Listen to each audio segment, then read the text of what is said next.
Praise the lord. ఇతరులను బట్టి ఎక్కువగా బాధపడే వారిలో ఇవి మనం వింటుంటాం. ఉన్నట్టుండి జనాలు మారిపోతారు.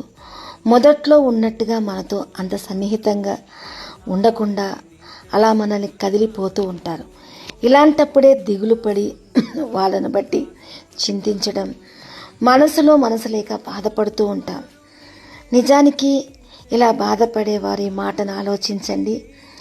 మీరు మనస్ఫూర్తిగా వారిని ప్రేమిస్తూ ఉంటారు. వాళ్ళు మాత్రం కేవలం ఎదుటి వారిని తమ కొలతలతోనే ప్రేమిస్తారు. మీరు ప్రేమ కలిగి జాలి చూపిస్తూ మనస్ఫూర్తిగా ఉండడం మీరు చేస్తారు. వారు మాత్రం అవకాశంగా మనతో ప్రవర్తించి వాళ్ళ పని జరిగాక మనల్ని వదిలిపోవడం సర్వసాధారణం. అందుకే యెషయా 26:3 ఎవని మనస్సు నీ మీద ఆనుకునునో నువ్వు వారిని పూర్ణ శాంతిగా కాపాడుదువు, ఎలాగనగా అతడు నీ యందు విశ్వాసం ఉంచుతున్నాడు. నిజమే దేవుని బిడ్డలారా, మన నమ్మకానికి యెహోవా నిత్యాశ్రయ దుర్గమని వ్రాయబడి ఉంది.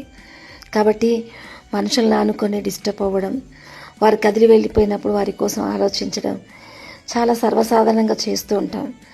ఈ ఇద్దరిలో ఉన్న తేడా చూస్తే మనం మనస్ఫూర్తిగా వారిని ప్రేమిస్తాం, వారు మాత్రం తెలివిని ప్రదర్శించి యుక్తితో మనల్ని వాడుకోవడానికే ప్రయత్నిస్తారు.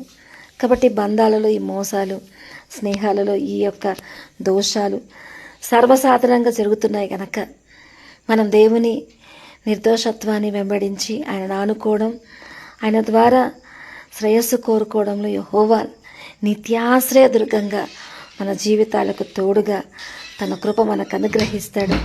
మరొకసారి వినండి, షేర్ చేయండి, మీ అభిప్రాయాలు తెలపండి. దేవుడు మిమ్మల్ని దీవించును గాక.